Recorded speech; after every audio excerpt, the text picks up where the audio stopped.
Hi, Az. Thank you so much for joining the show today. I'm beyond excited to have you here. Me too. Thank you for having me. So, you do a bunch of different things. Can you tell our viewers a little bit about what problems they might have that they would come to see you for? Yeah. So I am a by trade kinesiologist and fitness coach. And then I turned into a fascial stretch therapist and women's health advocate. So women come see me for anything from like a fitness plateau to a like injury or being in pain, hormonal misalignments, um, yeah, burnout. They're usually resonating with messages that are deeper than just weight loss. Right. Okay. Yeah, there is a weight loss portion, but it's still like it comes later. It's not like, oh, I have a 30-day program and you're gonna lose 30 pounds. It's like, oh no, we got to align the inner systems.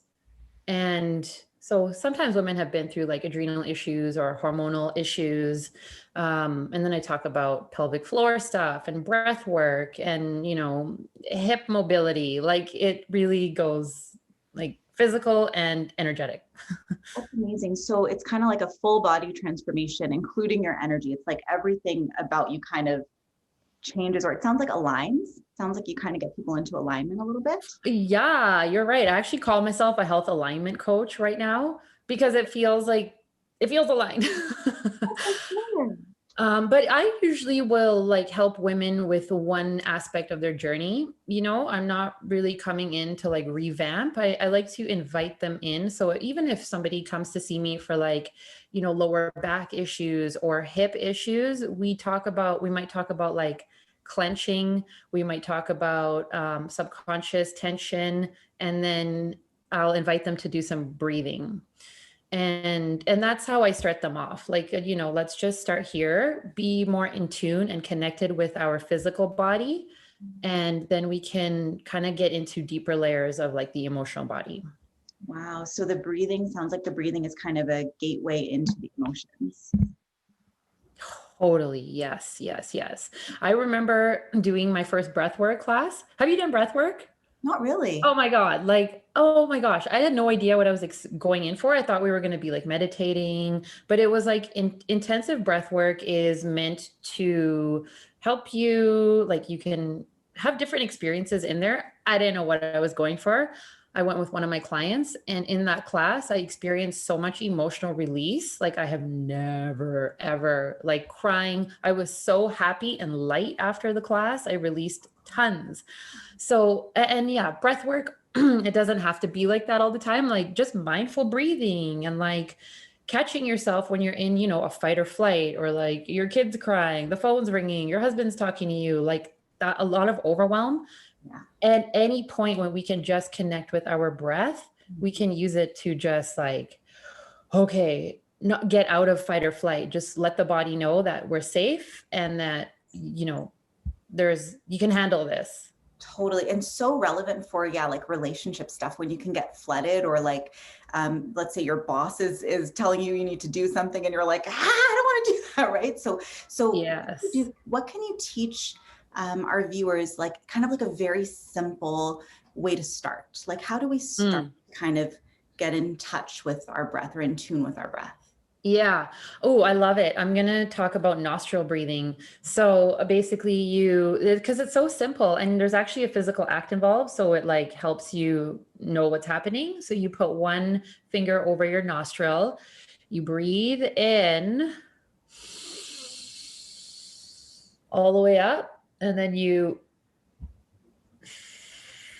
exhale out of the other nostril all the way down, and then repeat. And, the breathing is very gentle. Like it's not, you don't have to force yourself. You can actually do whatever. Like if you want to, I've had people be like they get very intense with it. But, to me, any type of breathing, okay, I got to let that out. Any type of breathing is good. Just getting the energy moving. Like a lot of us breathe really shallow. Like, yeah, I do it too. Breathe really shallow, and then the energy in the rest of our body becomes very stagnant. And when we have a lot of like brain stuff going on, we're working on a project, we're very here. I like to exhale down from the brain and into the body. And then I like to like always use visualization to visualize the little oxygen molecules all over your body. And that is the most simplest way just to start feeling your body. It's so interesting because even when we started, like before we started talking about breath work, I was just, normally going about my day. But as you started talking about it, I became so aware of my body and like, I feel different now. Like I feel like more relaxed. I feel like just more in tune. That's amazing. Yeah, so driving anytime, any point during the day. And it's when it's not like a habit for you, it's kind of like days can go by and you're like, oh, I haven't done that thing As told me to do. So I'm like full on, like now set an alarm. And if it goes off at a time that never works, change the time of the alarm just once a day or put a post-it note, and then you start building the habit and you start flexing the muscle and the muscle gets stronger. And ideally you start enjoying it. So you start doing it, when you don't have the alarm. Yeah. How long do you recommend for people to do it when they first start? I say like, I will take anything. I will take one nostril in and out. I will take 5. I will take 3. Like anything is better than not. Yeah. Just deliver that extra oxygen throughout your body. Close your eyes, like just for 1 sec, just acknowledge your body, whether you want to put your hand on your heart or, whatever it is, like releasing the clench too. I have a lot of clients who come in for neck issues and we're clenching, like we're holding tension in the shoulders. And it's like, until we release this, you can come in 2 days a week, 3 days a week. But if you're the other 24 hours of a day, you're like holding it all up here, we're never truly going to be able to release the neck tension. Totally. Oh my gosh, I feel so good just doing that. Yeah. I do this a lot. I tell clients just to free flowing movements, just up and down. Because, like in therapists, like physical therapy, where posture is so big right now, we're always told to like sit up tall and pull our shoulders back. And yeah, that's important to do, but our body and fascial tissue responds really well to just like free flowing movements that doesn't have to look right or wrong. It's literally just like, it feels weird because society teaches us to like hold our body in a certain way, especially if you're like a businesswoman or, whoever, a businessman, even they're very like, we're holding in this upright power position. And when we can just soften the rib cage, I work with men a lot. And like when I see them soften and feel their bodies, it's like, oh, thank you. This day is complete. Yeah, because that's a very different message than what we're used to. A very different message. Yeah. And it's amazing how just like when your body shifts, your mental state shifts as well. Right. Yeah. It's also connected. So when you're all tense, it's really hard to just like let things be. When you can relax your body, then it's like, okay, maybe things are not so bad after all. Yeah, totally. And our body is so capable of, like, I'm sure you probably I know nothing about nonverbal communication. You probably know a lot more. But when we can soften our bodies, we are more able to like receive the information, receive the conversation, receive the communication that your partner might be communicating with you. But when you're like, no, like everything's just bouncing back and you're reactive.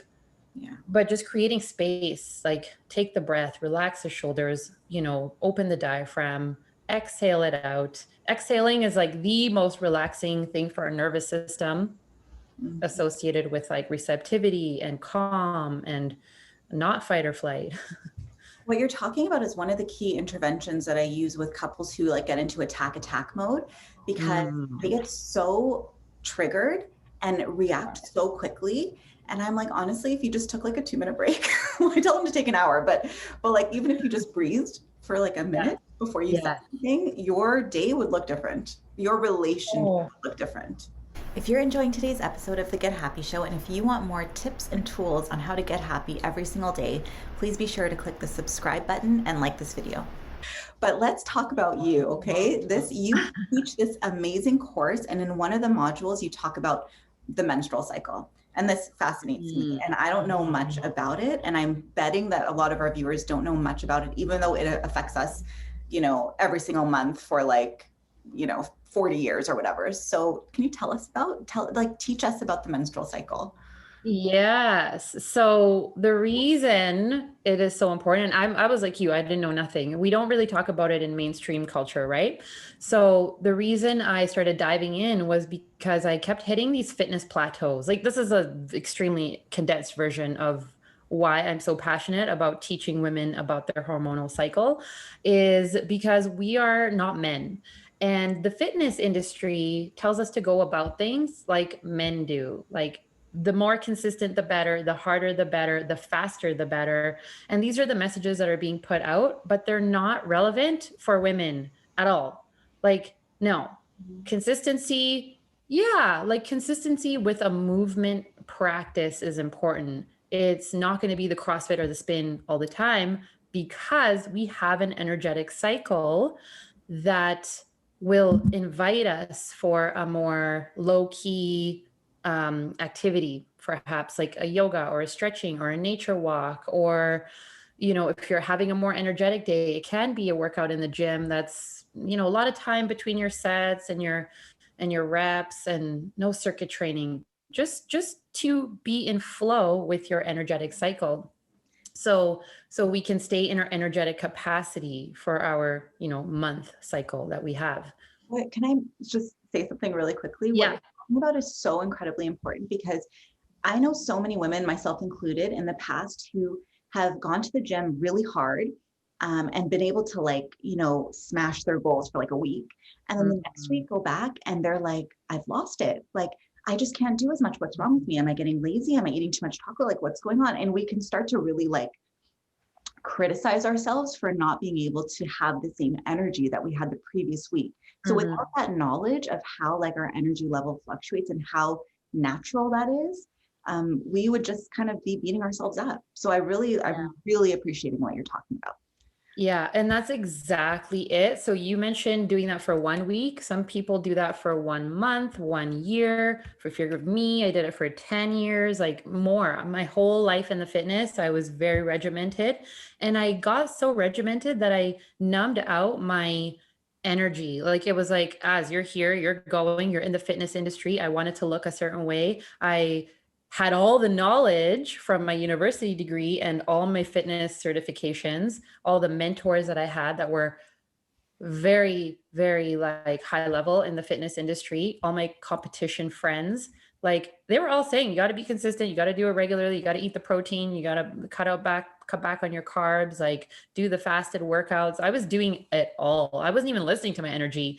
And lo and behold, the burnout and the injury and the adrenal fatigue and the amenorrhea and the female triad syndrome, like all of the stuff started kicking in until I finally, for myself, like I went through some personal development work that led me to understand the feminine, the divine feminine, and the energy cycle and the power of our womb, and what the purpose of a woman. Women are created to give birth. We have a uterus, like that is our body's purpose. Every month we create that uterine lining because our body's like, ooh, maybe we'll get fertilized. And then when we don't, our body sheds a uterine lining, and that's our menstrual cycle, that's our bleed. And that's the time where, hormones are lower, they're shedding. So when we can learn the menstrual cycle, we just need to know the basics. We don't have to know all the hormones and the exact ratios of everything. We just need to have an idea so we can tap into our own intuitive guidance and listen to that. Wow. So tell us about the basics. Yeah. Someone who's fresh doesn't know anything about it. What would Yeah. you know?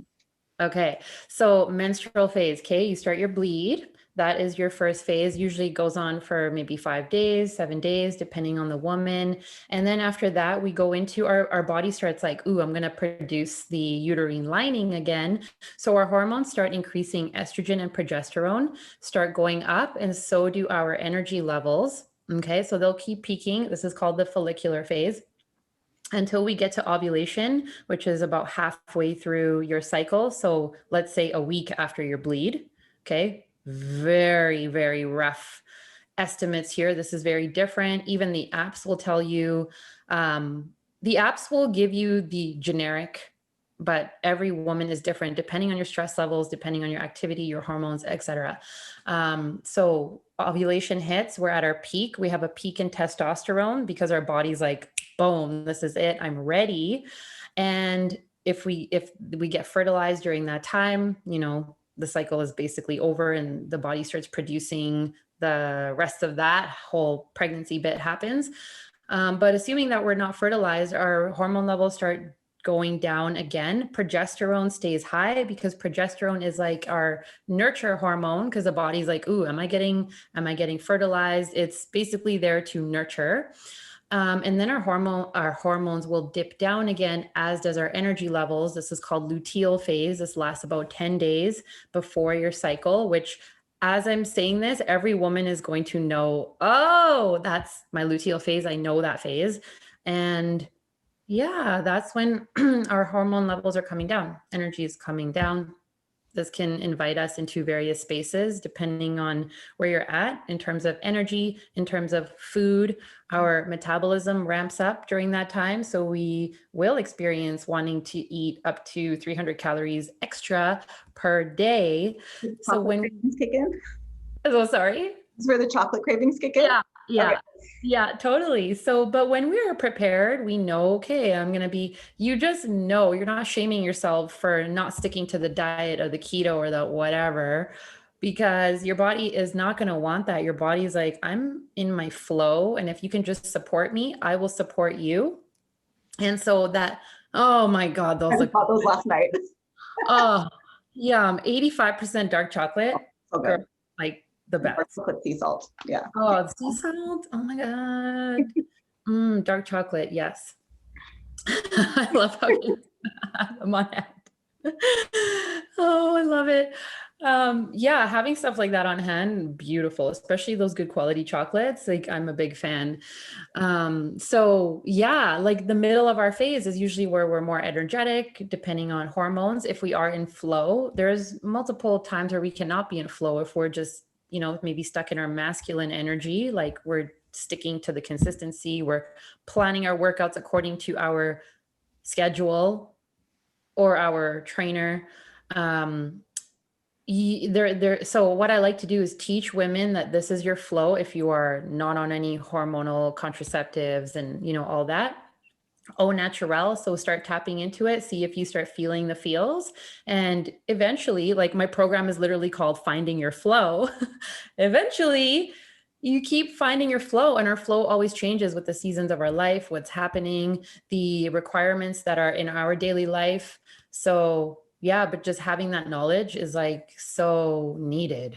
So empowering, because when you get in touch with your body, then you can work with it and you're not working against it. And so you can actually get a lot more done. I'm curious about, like, during what phases would you suggest like pushing it versus surrendering? Because are there times in our month where we should be maybe pushing it at the gym, maybe trying to get that extra mile of run in, or, lifting heavier weights or something like that?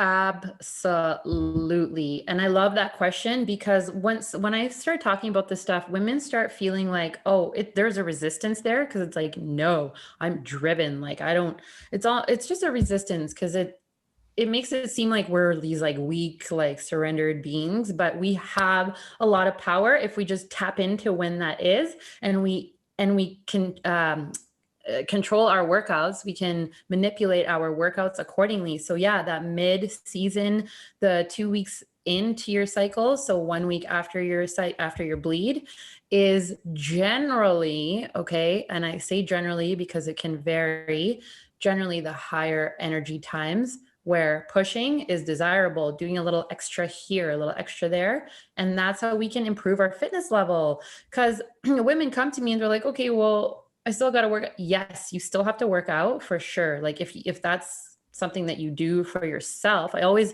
go back to, why are you exercising too? What what type of movements are you choosing? Is it serving your lifestyle? Like if you're sitting all day and you're doing a spin class, like for me, that's not ideal because you're still sitting and now you're sitting again. Let's do something that's going to get your upper body and your whole body circulating and moving that energy around.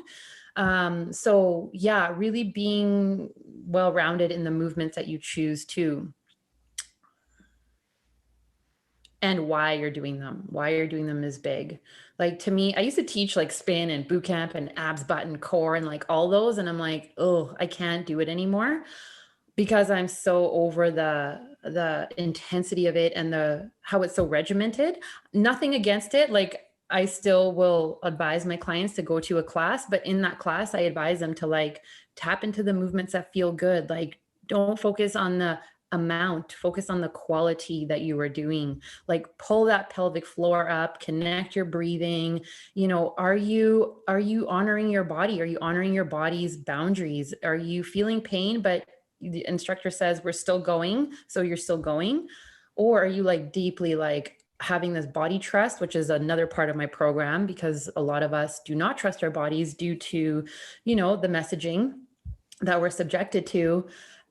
So yes, honoring your body, even if you're doing classes like that, honoring your body is just such a great principle to always come back to.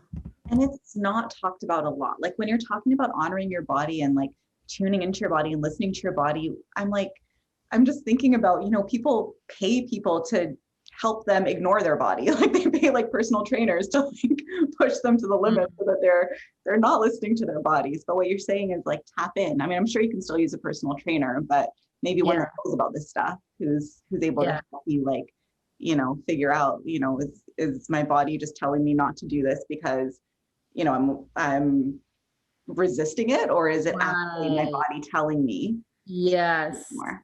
Yes, that's a great distinction. And even if there's resistance towards an exercise, I would lean into it. I mean, I know some people are just trying to get out of exercising hard, but you know, it's good to, and you don't, at the end of the day, you don't want to be doing things that you loathe. Like you really want to enjoy what you're doing.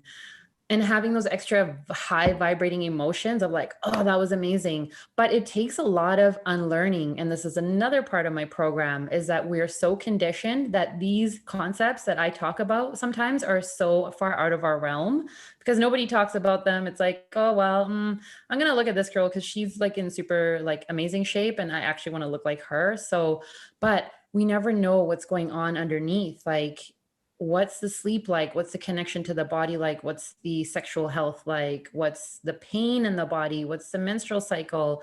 You know, like, is there energetic flow or are there blockages? Like, so I always tell women too, like, we don't want to look and idolize any specific person. It's, yeah, take some knowledge from this person, take some knowledge from that, but we have to come back to here and trust ourselves, build supreme body trust. That's a big thing I talk about too.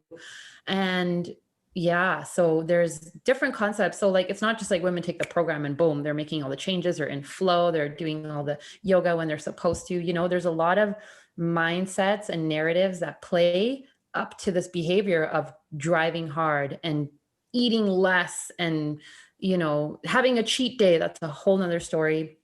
But yeah, like we really want to start listening, and those honoring bits, like when you're in the class or you're with your trainer, those are the simplest ways you can. Or if you're like, okay, I got this like 10K run planned, but your body is just like, oh, I'm loathing this, but you do. And I used to do this too. I would put on loud music. I would motivate and pump myself up and I would get it done. And I would feel good after. This is the thing, you know?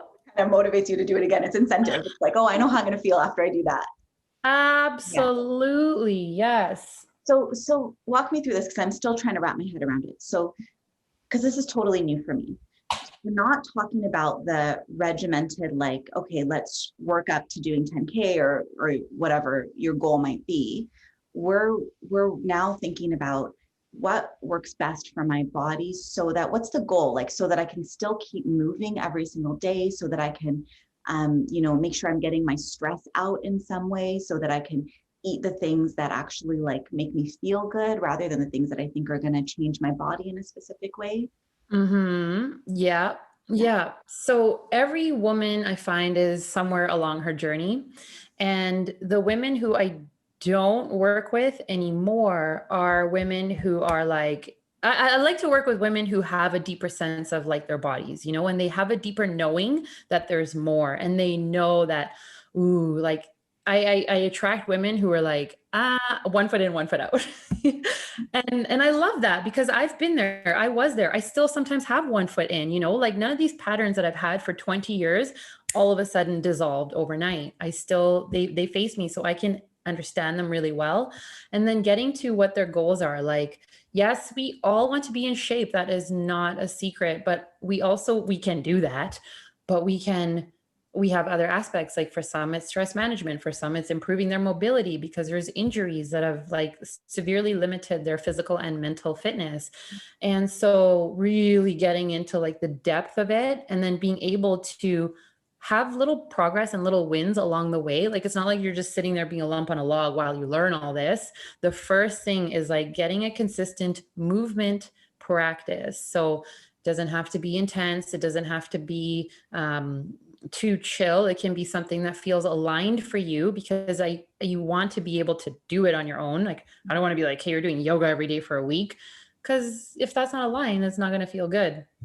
But most women are good. Like they're like, oh, instead of doing, an hour spin class, I did a 45-minute or I did a half an hour. And I still will celebrate that because I know how difficult it is to make that change Yeah. because you're so programmed. Fighting all the thoughts too. Like, what does this mean about me if I'm not pushing it?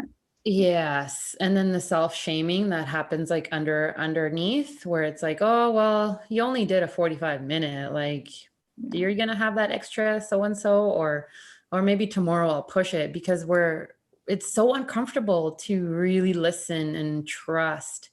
And you're not sold by it at all. No. So how do you start to develop that body trust? Great question. Okay, there's multiple ways. I use stretching. Like for women who are listening, I'm talking to the women who are like kind of resonating with how, we used to be like, or how I used to be, which was like super going to the gym and like not really much of a body connection. I'd always be like looking at other celebrities or people that are advising, like, what are they doing? I use stretching as like such a great way to be in tune with your body. Even if it's 10 minutes a day, just to feel what you feel. Like I can get you to intuitively move when you can't even feel when you have trapped tension in an area of your body. So it's just first. Yeah. And I think giving that permission that it's okay to just like stretch, even for me, I'm kind of like, oh, like I only have half an hour. Am I really going to spend 10 minutes of it stretching? Like I want to get to the stuff. I want to get to the good stuff. Yes. Just Yes. getting that permission to be like, no, stretch, like learn your body. It's okay. That's key.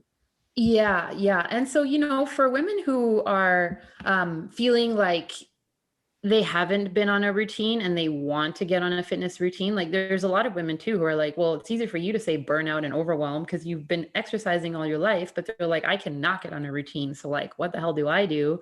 And for those women too, I suggest like, again, tapping into the cycle to know, and like creating some discipline and structure around that is also helpful. If you do want to move your health and fitness forward, you have to create some sort of a discipline. We know connecting it with your cycle, you're going to experience the most success. And then for the good stuff, yeah, the stretching and stuff, it has to feel aligned, like if you want to, like if you feel like you need to stretch, honor that, even if it's like 5 minutes and then you have half an hour, you have 25 to work out, set and try, like really try to honor that. And I say like 5 minutes, you're doing one stretch. Really? One stretch. Yeah, that's it. Oh. Maybe two if it's like a unilateral stretch, but you're just 4 seconds each. So that out. I got it. oh my gosh. So I just wrote an article for Durpin magazine. I'm not sure if you've heard of them. Okay, it's like a South Asian magazine. Okay, I remember like seeing this magazine in my parents like my whole childhood, and I was like, I want to write for these people. And then I emailed them like over the holidays. I'm like, do you guys need like a fitness writer? And they were like, yeah, we do. So, anyways, the article I just wrote in the February, March, or March, April issue. No, yeah, March, April issue was how to up level your flexibility. And that is one of the things that's talked about is I have like 5 tips, and one of them is elongate the time of your stretches, because traditionally we're told like hold your stretch for 30 to 60 seconds and like then move on to the next one. But like things have changed. We have so much more knowledge, and there's so much more research on the body and fascial tissue and what it responds to. Simultaneously, our life has changed, like our demands and the nervous system, like where our nervous system is at might be like a little more activated. So we actually need, you're like, yeah, I get that. We actually do can benefit from longer holds, gentle. So the nervous system, when it's activated, you don't want to go into this like super intense stretch, because the nervous system is not going to let go of anything. It's like, oh my God, danger, danger, got to hold tighter. So if you can just get into a stretch, and I tell some of my clients who are like really activated that I want you to sit in your stretch, and for the first 20 to 30 seconds, you're not going to feel anything. But it is when you start exhaling and start softening the body starts to understand that, oh, there's no danger. Oh, okay, it's safe to just let go now. And that's when you start feeling the stretch, because your stretch receptors will let go. And that's when you're making actual like anatomical changes in your tissues. So yeah, 5 minutes, man. One or two stretches max. So while you're holding that stretch, what are you thinking about? Like, are you supposed to be like thinking about the part of your body that you're stretching? Are you supposed to be nothing? Like, ideally, not thinking about the stressful day ahead. Like, Yeah, correct. what should you be kind of doing in that time? Yeah, you got it. Like, we were talking about how to connect with your body, and so stretching, looping around is the best way to do that. Just direct your energy and your thoughts towards your body, and exhale breathing. Like, staying connected to your breath is really amazing, important, beneficial while you're stretching, because your mind will want to go. And if it does, that's okay. Bring it back. And then feel what you're feeling, and exhaling. And I've used like visualization, like visualize a color, visualize the emotions leaving your body, visualizing the tightness, like exhaling. I'm a stretch therapist too. So I invite my clients to like exhale the energy down their arm and out if they're working on like shoulder stuff. So those are just like simple ones. And I think 5 minutes is such a great realistic way, because it's like, man, we got so many things on our mind. We have so much stuff to do. There's always our phones that we can go on and spend an hour just easily. So just 5 minutes is like, give yourself a pat on the back if you were just tuned in for 5 minutes. Yeah, that's great. That's like a nice chunk of time that someone could easily do. Like, I could do that before work. I could do that in my office, like just stretching, like that's easy. Yeah. That's a good start. And then you can work your way up to what? Like, what's an ideal amount? So it depends on the type of stretch too. Like if I had to say generally, like 2-3 minutes in a stretch, but like playing around in the stretch, swaying is also very beneficial for the fascial tissue, gentle swaying. And so if you're in let's say child's pose, or like just a forward fold is like my favorite stretch. It's like you literally just stand and like tip over. And it allows energy and oxygen and blood to come into your head, and you're just, completely surrendered. Like, you don't have to hold anything. You don't have to worry about your posture. If your knees want to bend, great. If your knees are straight, perfect. And just exhale, expand the rib cage. And then you can do a little bit of swaying too. You can move your arms around. You can spread your legs. You can go over to one side and just like gently hold there and notice what you feel. Go to the other side. Ooh, other side. Ooh, this one feels tighter. Okay. That's it. Gentle swaying. Yeah. Thank you. This is awesome. So I'm curious about when you're talking about workouts and our menstrual cycle. So could you give us some examples of workouts that might suit the different phases? So like starting from menstruation, like when you're menstruating, what types of workouts, if any, should we be doing? Okay. Can I be totally honest? Okay, that is something that I try to stay away from. And I love that question, because Jena, I get that question all the time. And I love it because There's a lot of programs like this now. Like a lot of women are being like, oh, menstrual cycle fitness. And, it's starting to catch on.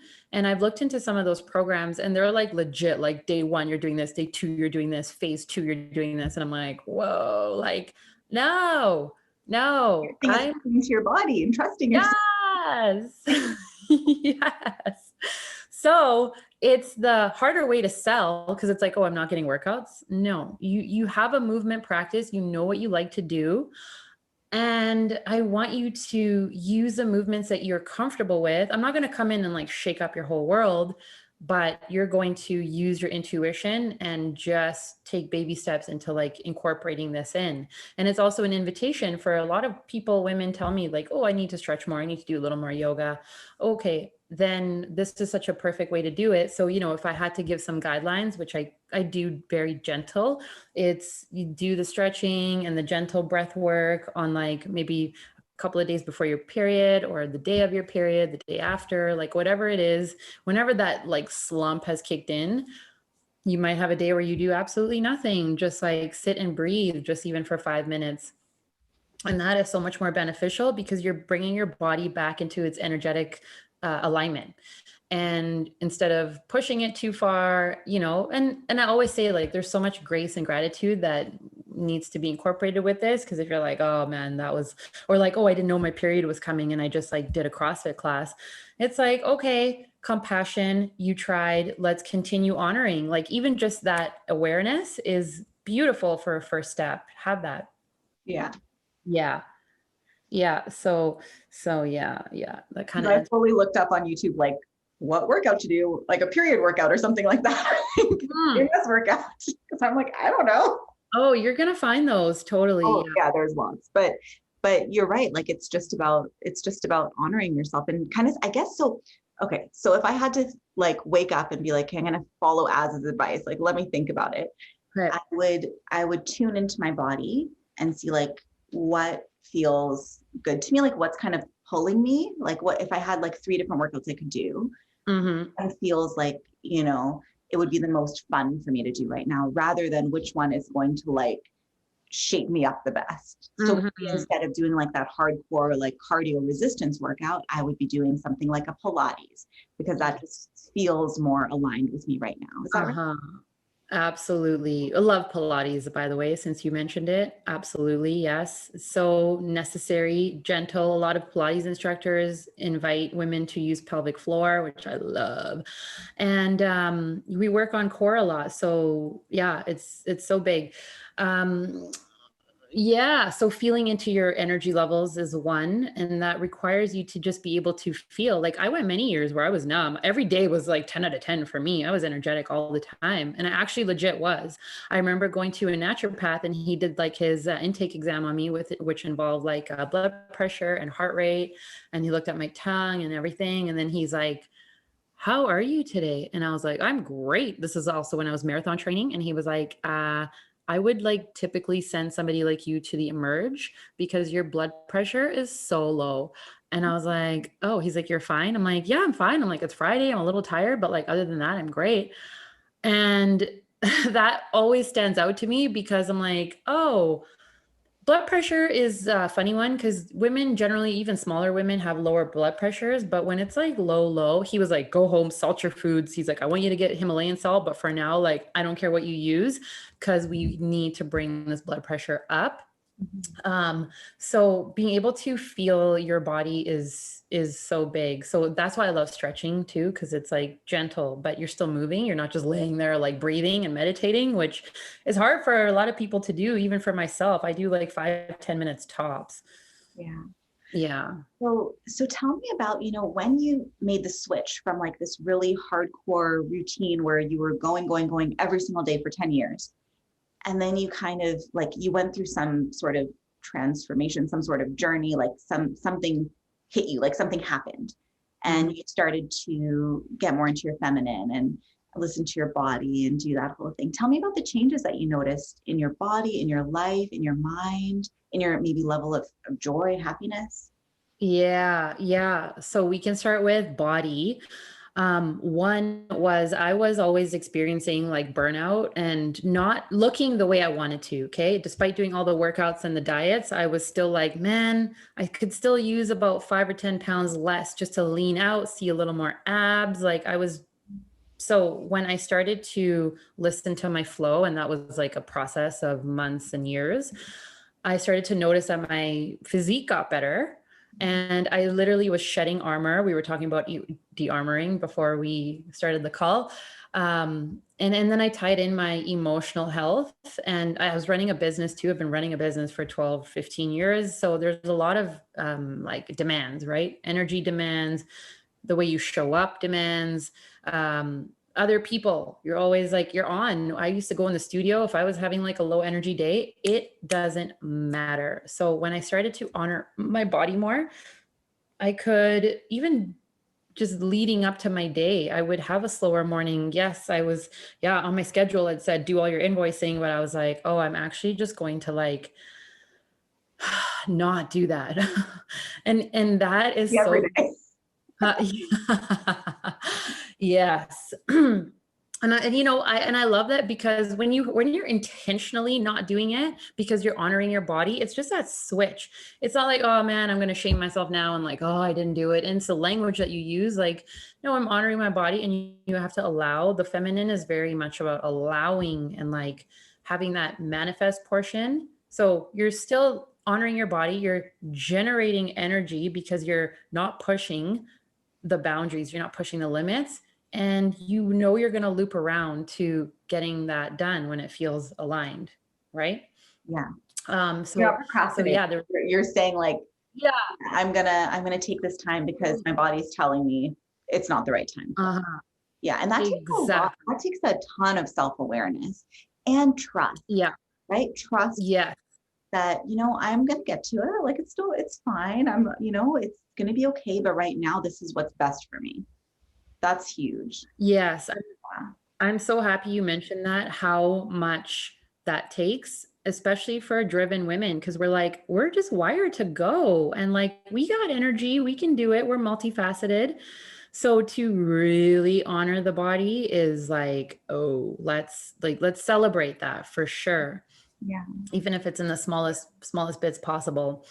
So yeah, there was changes with my physical body in terms of my weight. Like I have this before and after picture from when I was 28 to last year when I was 35. And it's amazing because I'm literally working out, Jena, half the amount. I used to work out 6 days a week and hard, like do the HIIT, do the circuit training, like, yeah. And now I work out 3 or 4, I don't even call it working out. I don't know. I just move. Like I move daily. Yesterday I did 20 minutes of stretching. Today I had a big workout. Like I was going to do my pull-ups and stuff, but I woke up and I was like, whoa. And I'm also in my ovulation. So this is why I tell women that don't rely on the apps to tell you when you have energy, honor the body, listen. So physically I got stronger because I wasn't always doing hard workouts. I was saving my harder workouts for the times where I felt most high energies. And that translated into my physique because my body was burning fat accordingly to just staying in that energetic bandwidth. My liver wasn't burnt out. It was still able to metabolize fat and produce hormones.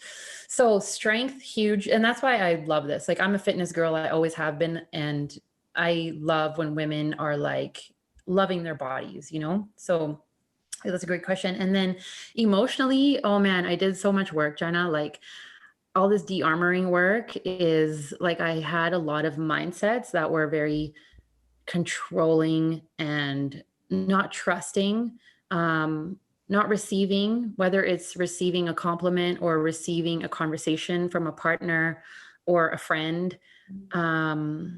My ability to like be present was not very good in hindsight because I had so many things on my mind. My brain was just in overwhelm, like always driving. That's all I knew.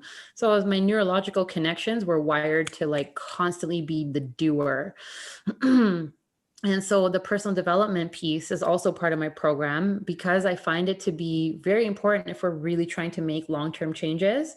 We want to know what's playing subconsciously, like, so that's when, yeah, Because Yeah. it sneaks in. It's so sneaky. It's so insidious. It sneaks into everything.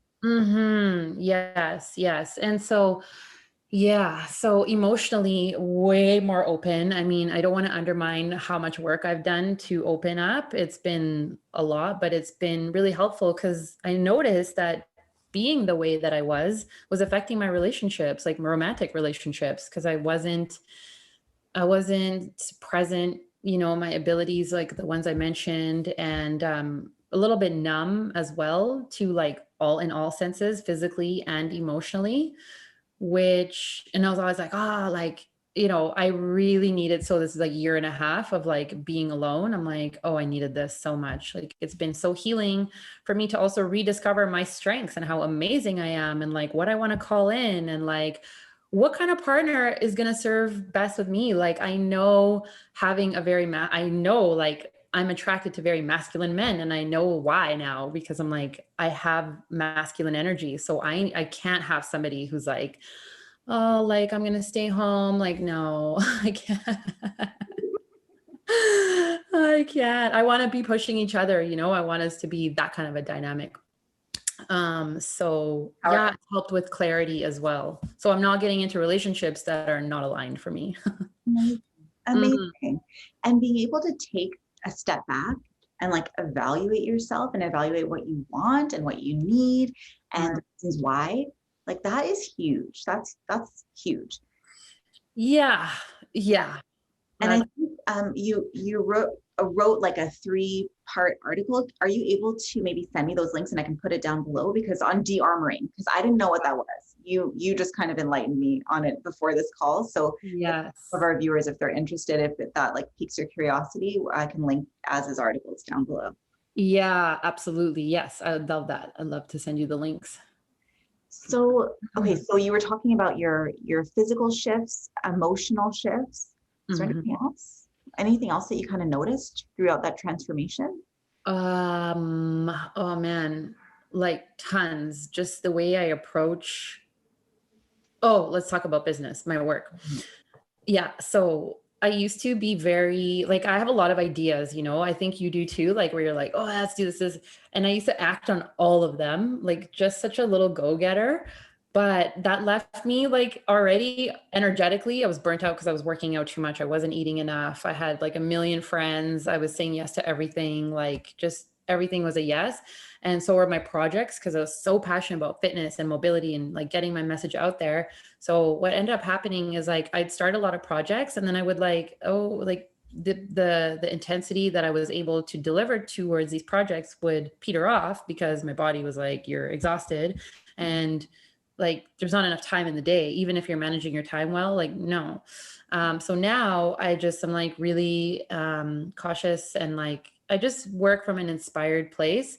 So I still have a lot of ideas and that's always going to be there. I'm a visionary, but I write them down and then I just let them marinate and then they'll when it comes up, like it keeps boiling up, that's when I start to like give it some attention, like, okay, what is this, like how could this be valuable to women, how can I put this together, how yeah, like how impactful is this going to be for the long term, not looking at like just doing things just to do them right now to have this offering.